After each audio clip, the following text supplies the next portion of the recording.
Phil Harris and Josh Phegan come together in an incredible fortnightly podcast, Dream Big, Move Fast. A progressive, contemporary conversation on what it takes to be a dynamic thinker, leader, and role model. Backed with over 2 decades of friendship, trials and tribulations that teach from real-world experience and what it takes to dream big, move fast. Fate whispers to the warrior, you cannot stand the storm. And the warrior whispers, I am the storm. Tom Brady. Phil, this is a really interesting conversation because it's about that whole idea about not really worrying about the external conditions and just focusing on what it is that you can do to control. What are your thoughts about the quote and how does it relate to business today? Really great quote. I think we're arguing offline about whether it's a Tom Brady quote or not, but we'll leave it. But I love it. No, it is a great quote. I think you raise a really valid point in terms of internal focus on what you're doing and having full conviction and belief in your own personal identity. And a lot of this stems from your own set of personal values and your own personal mission and your own personal purpose. And I think that when you can get clearer on that, then you can start to develop better skills and having less thoughts and fears and worries maybe about what other people are doing. Because we are in an industry, Josh, that is obsessed with what other people are doing. And if agents could put the same amount of energy and effort into focus on the things that matter within inside their own business, it would certainly put them a long way down the right track. It always makes me think about, I think that Jim Collins actually had it in one of his earlier books, Beyond Entrepreneurship, about that, you're either in a position that you're kind of obsessed around those competitors and your kind of common enemy approach, or you're actually setting out there to be the role model. And I know that, when I took that road to say, well, how do I become a role model instead? It made me think very differently because how do I become the best at what I do in the world and how do I focus on at that craft every day? And I'm nowhere near it yet, but I still keep working at it. And I think that's a really important conversation because you start to realize that, hey, you are your own force inside of any marketplace and any set of conditions. And it's actually up to you to make that decision to kind of get there. Yeah, I don't think, in all honesty, I don't think there would be an agent in this country, including Alexander Phillips, who's the number one, where you and I couldn't go into his business and say, all right, well, if we were going to have a conversation about worrying about a competitor, maybe they said something, maybe they posted something, maybe they did, maybe they didn't, versus then having an internal look at somebody's business and saying, right, well, okay, we could go and worry about those things. Or actually, what about this issue, and this issue that you've currently got going on inside of your business? We have total control over fixing those. We don't have any control over what people do on the external. And if you put that energy and focus there, your business builds massive momentum. Today we've got a great conversation because we're talking about life momentum. And, it's been amazing to watch what's actually happened for you, since I first met you, the guy that was doing mowing lawns stuff and being in a position, was playing a little bit of tennis, to then being in a position now that, you're still mowing lawns.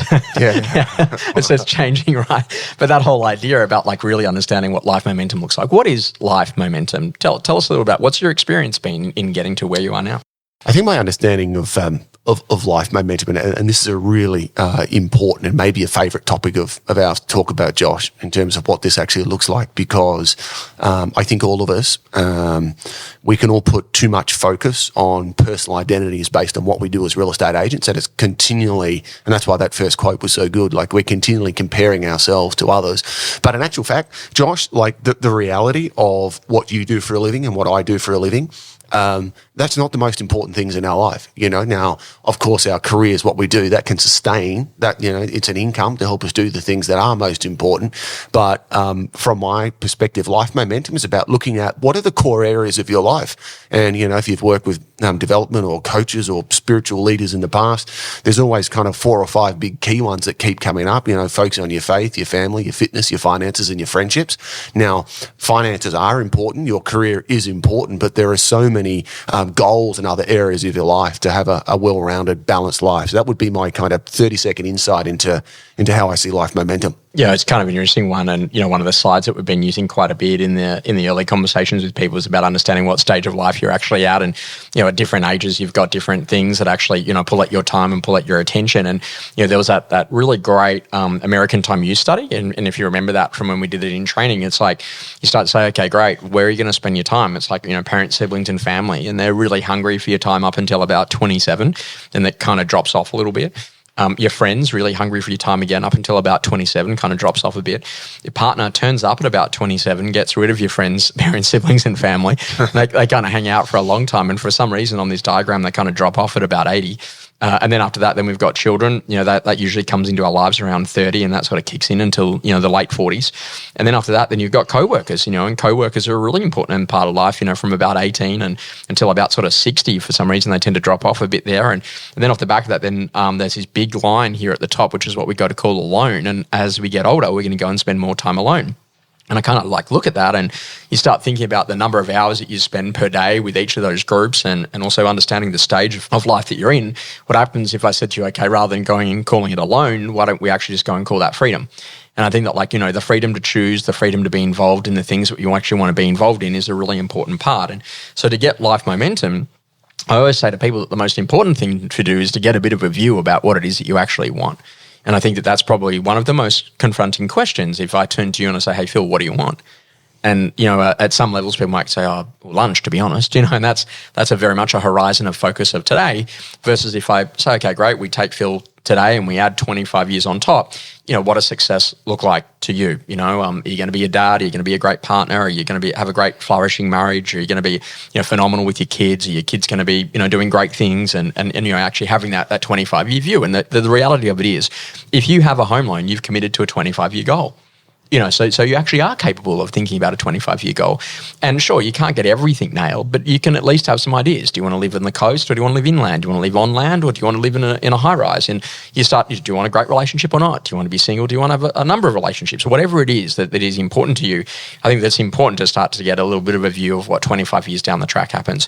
Phil, was this ever hard for you, in growing up from where you'd come from, and all of a sudden getting to a point and just getting through the grind and, kind of stuck into the minutiae of how do I actually get this listing and make this sale and try to get this thing over the line versus actually being able to pull up and get more strategic about, what success looks like, 5, 10 or 25 years, but certainly a longer time frame than just today.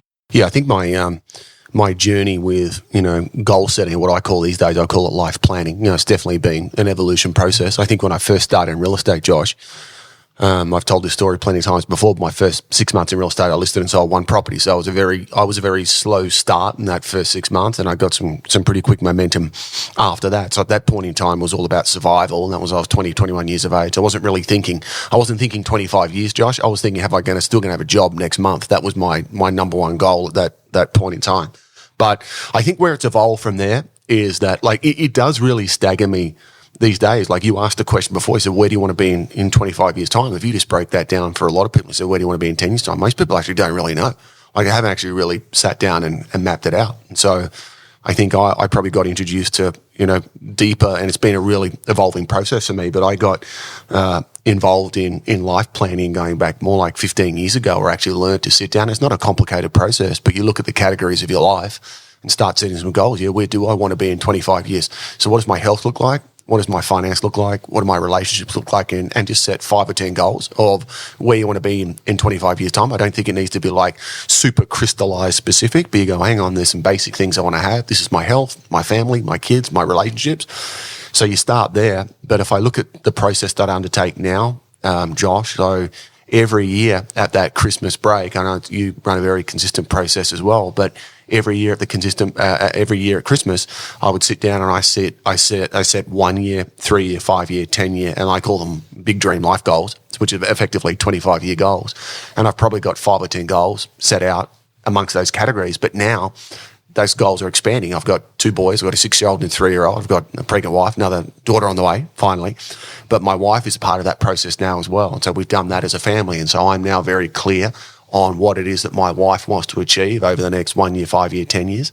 And then I've spoken about this before, but we actually catch up monthly now, and we just have a quick family meeting once a month for an hour. And part of that agenda is we do actually zip through those goals. But she's on board with, if we've got financial goals of wanting to do certain things, she knows the certain, KPIs that we need to meet in terms of income levels and what the business is going to need to be able to achieve for us to actually achieve those goals. So, and it's amazing now, that process. I couldn't live without that now, without having that level of clarity. And as I said, it's for somebody who hasn't done this at all, it might sound over the top, but it's not. It's basically having clarity over 1 year, 3 year, 5 year, 10 year, 25 years. And then, most importantly, bolting in your own personal mission, purpose, and values, so you know that what's underpinning that, and it becomes a playbook for what you're trying to achieve. I was just thinking about this, that friction burns energy. So if you think about a car, right, and you've got 4 tires on it, but one wheel is completely misaligned, doesn't matter how aligned the other 3 wheels are, like that's going to be a pretty rough journey. And it's the same thing inside of life. Like anywhere where things are not working, you got to have a proper conversation, because the last thing that you can do, particularly in a united front, in a family front or in a work front or whatever families you're involved in, it's a really important part that we've actually got some alignment and some conversations and, inclusion and actually making those things work. And, I feel like I've got a very simple view on how a day works for me. And I just think, okay, great. Well, health, family, work in that order. And ultimately, what's the most important appointment of the day? Well, health is first thing. Connection to family, that's second thing for me. And then in addition to that, then work goes third. And so it goes in the calendar that way. And there's not a day that I don't get up and go for a walk or go for a run or go to the gym or do something to actually help at a health level. There's not a day that I don't connect in with my family members. And there's certainly not a day that I'm not, in a position I'm starting to think about like really meaningful work. How do I actually make impact around what it is that I do? And being a great real estate agent, what's the first thing that goes out the door when we get a bit busy or we get a bit stressed or we don't have the systems in play or we don't have someone inside of our team? All of a sudden, we take it out on our families, or we're in a position that naturally we stop looking after our health. We don't eat well. We skip lunch. We skip dinner. We stop going to the gym and all those things. And we actually realize that actually that's a bit of a problem. And so one of the greatest conversations of all time is to really get you back into that view that if you want to get into life momentum, it's really about actually saying, okay, great, well, what do you actually want? And let's go to some horizons of focus. So what's important this week, this month, this year, out to the next 5, 10 or 25 if you want to go that far. And where are the areas where ultimately it's out of alignment where we've got to get it back into alignment quite quickly? And it's actually about having some adult conversations. And I think that in the very early days we're very emotional, like push-pull, that's kind of cool when you're first dating. But when you move into actually becoming a really successful family and a really successful individual, and you don't have to get married either. You can be single as well. That's a life choice. But it's about actually understanding, okay, great, what are you going to go and do? Now, Ray Dalio has this thing about the 3 big stages of life. And I found this particularly useful, where he says that, stage number 1, you're learning from others, you're dependent on others, you're a kid.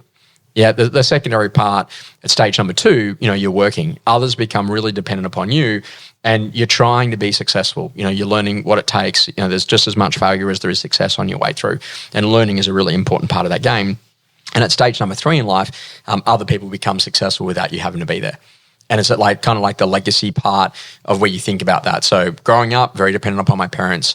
Now, literally I'm in a position, a lot of people very dependent upon me. And then naturally there will be a stage where I just get to be able to just provide some great mentoring, and it doesn't matter whether or not I turn up or not. People are incredibly successful because of the legacy that you're leaving behind. I love that third one there, Josh. I heard somebody else say it differently to me the other day. They said, I'm not here to compete, I'm here to complete others. And I thought that was really great. He said that was like leadership mastery, is when it's no longer about you, but I'm actually here about completing, helping other people to get to where they want to go.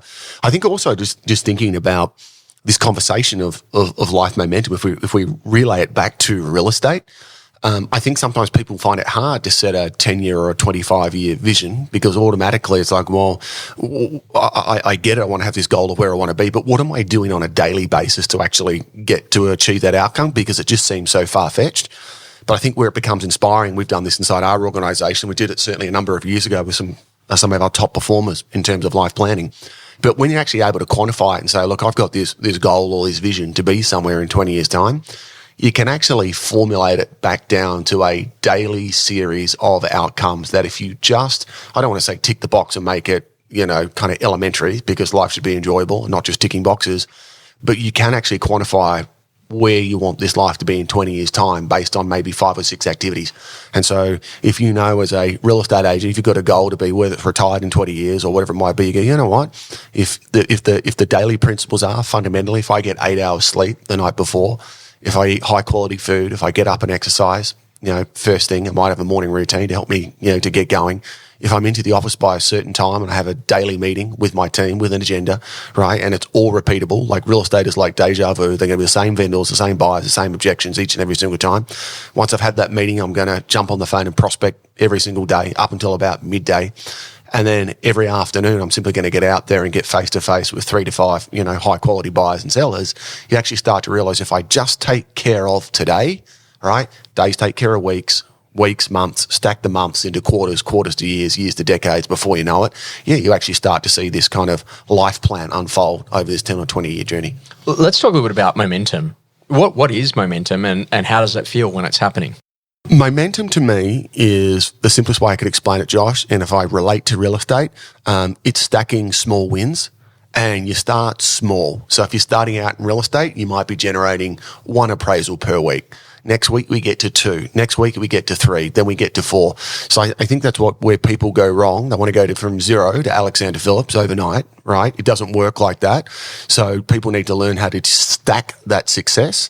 And then once you've done that, that's what builds the momentum. Then great agents, once they've got momentum then becomes that flywheel that we've spoken about previously, Josh, right? So all of a sudden it builds a kind of a momentum and a legacy of its own where it's almost as if, Josh, and this is the strange part, becoming more successful actually becomes easier than when you first started. And I kind of love that. We all find areas where we've got momentum, right? And I think that, in the very early days, I remember, I on my fitness journey, I didn't find anything that I was really going to be good at an athlete level until pretty much I hit 30. And I know that sounds funny, but we just didn't do that. We did bits and pieces of stuff, but I never felt like I got momentum. And the day that I made the decision to become a great runner was the day that things really changed. And I remember, and the story is a really simple one. I'm going to run 1,000 Ks. That was on the goals list. And so I went and I ran all year, and I get to Boxing Day and I'm I'm going to check in on the app now and see how I've gone, and I was I've run all year, I'm going to have nailed this. I must be so close. And I was at 460 kilometers and I literally had 540 kilometers left to run in the following 5 days. And I was like, wow, that's a couple of ultra marathons right there. Definitely. And what I learned very quickly is I didn't have a system for success. And that was when I learned that, a goal leads to a system and a system leads to an outcome. And if you're not getting what you want, then you got to go and rebuild the system.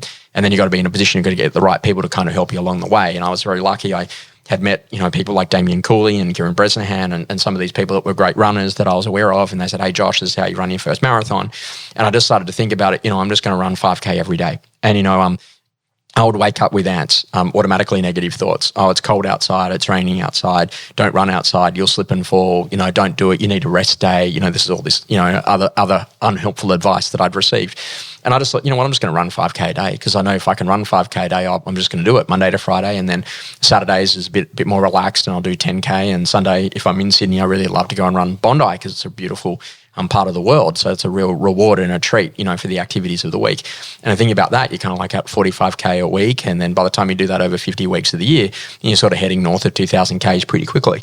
And then, you wouldn't believe it. I thought I'd start to set a goal and I wanted to try and run a kilometre, and a kilometre turned into 5, and then 5 turned into 10, and then my confidence built, and then I did 2 marathons. And, we're kind of a decade down the track, and, it's close to 2,500 Ks every year over the course of that decade. And the interesting conversation is that what have I learned? I've seen some amazing places. I've run in Tokyo, I've run in Adelaide, I've run in Melbourne and Sydney and Brisbane, and seen some incredible places around the world. And what it's actually given me is a completely different perspective on life. And I think that what the momentum did is that one little habit of going and doing that every day got me out of bed early, made me start to think about things very differently. It's now my best thinking time. It's effectively my version of meditation, and getting yourself into a position that then naturally you can actually really go and be great. And by the time I get to be on stage or 8 o'clock, whatever that is around the country, mate, my day's already done. Like from that part, you set yourself up to win. I think you tapped into something really important there, Josh. You said that momentum builds confidence, and one of the issues that I think that we see, it's amazing how many life coaches there are out there now that are only 25 years of age. Josh, they're everybody's an expert now, and so when we talk about confidence, I sit down with young people that we coach in our organisation. I'm saying young, I'm sound like I'm the old guy at 42, but, I just need more confidence in my listing presentation. I need more confidence in my prospecting. I don't think people have really grasped that confidence doesn't come from standing in front of the mirror with a mantra saying, I am the world's best lister, or I am the world's, it comes from stacking bit upon bit, win upon win, building momentum. And I think it was maybe that book, you correct me, Josh, but I think it might have been Outliers, just talking about the success of individuals who are born in a certain birth date. They get that slight upper advantage if they're born between January and March. They're slightly bigger as kids. Then all of a sudden they stack that momentum because they get picked up into the special team squad. Then they start getting additional training. Then they're training more days per week, and they've got better coaching around them. Then they're training with better facilities. Win upon win builds confidence, and the confidence comes not because they told themselves that they're better hockey players than anybody else, but they actually are better hockey players because of the momentum and the success that they've stacked. So I think this is a key part of it, which is critical part of momentum is, yes, you do need to win. Like winning is important. Let's not take that out of it. But yeah, do it daily. Start small, think big, like what you've done with your running, build momentum, build confidence. And before you know it, you're a different agent than what you were. How many times have you sent me the Michael Jordan quote about the 10,000 shots? Yeah, exactly right. And I think about this, like literally every single time that we would lose, and like we have lost a lot, right? More than we've ever won. And every single time that something big would go down in either of our lives, we'd both send each other that quote. And it's like, we kind of don't need to do that now, but in the very early days, geez, it hurt, didn't it? Like when, it still does. And I think like from that life momentum point of view, like make a decision on what you want to go out and go out and do it really, really well. And then once you've made that decision to do it really, really well, like literally get great coaching, get great people around you, get people that are phenomenal at it.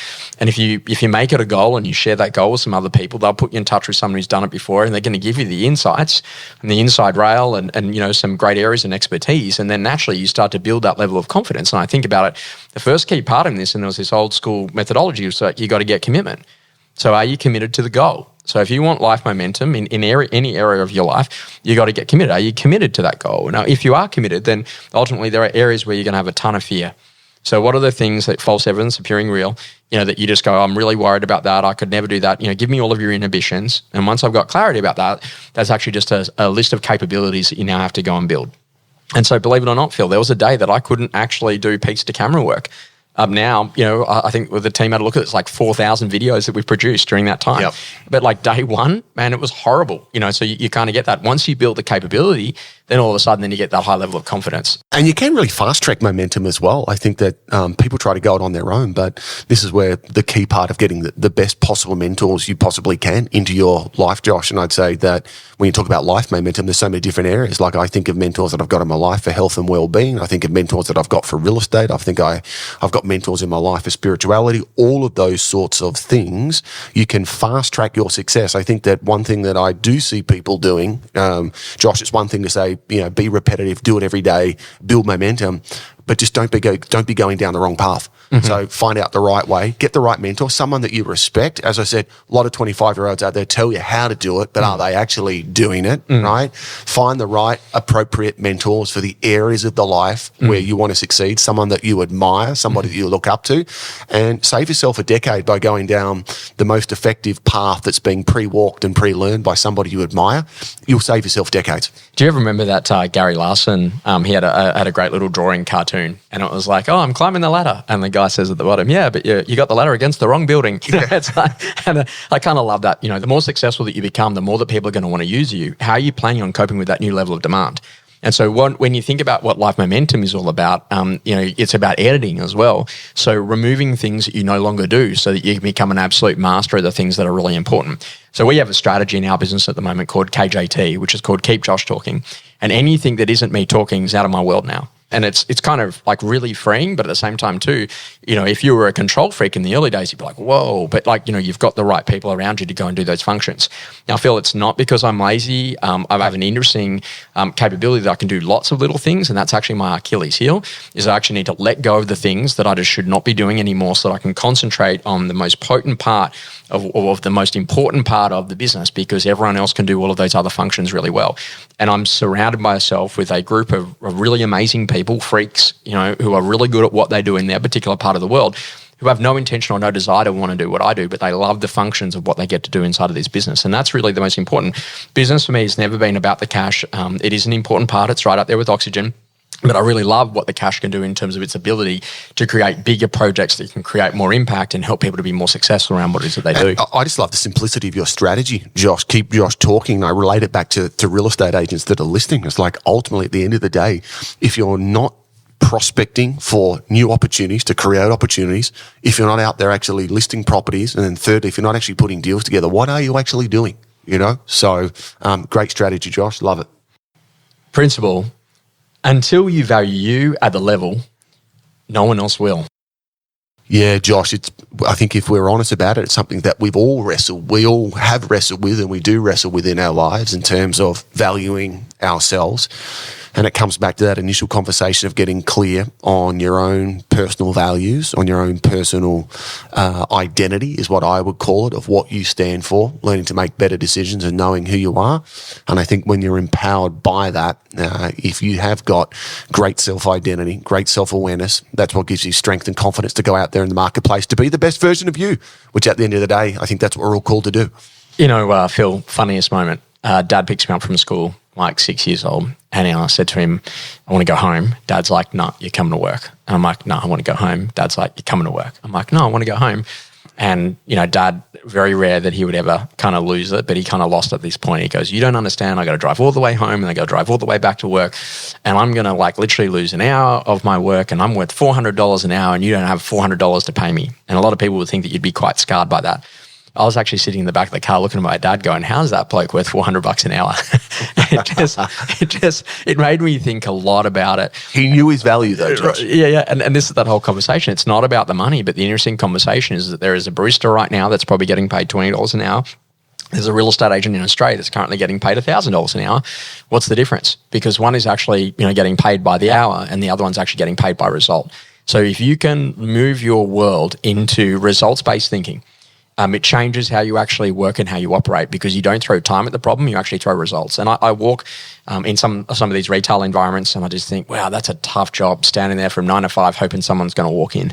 You know, and like literally, and there's a lot of people that do it, and I'm glad that there are, but I'm a big one for actually thinking about, okay, if I can achieve the result, then literally I want to get paid for doing what I actually do and do that in a really proud way, but actually understanding that literally no one is going to value you until you value you at the level. So the level of expertise, the level of skill, the level of desire and hunger and humility that you're going to need to bring to that environment to be incredibly successful is a really important part of being a great human being and getting life momentum. Do you think, Josh, part of the issue we spoke earlier about this is that the reason that people don't have a better value of themselves is maybe because they don't have an understanding of value because they've never actually sat down and mapped out what success looks like for themselves.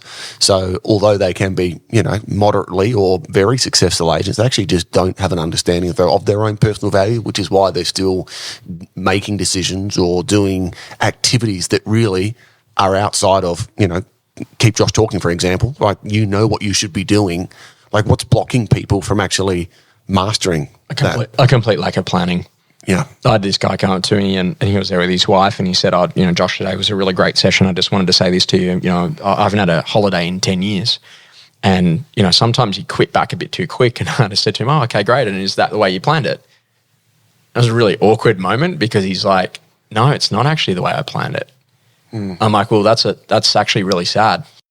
Because if you plan the momentum that you want in your life, holidays and time out, you wouldn't set it on a 12-month year. You'd set it on a 10-month year so you can have 2 months off.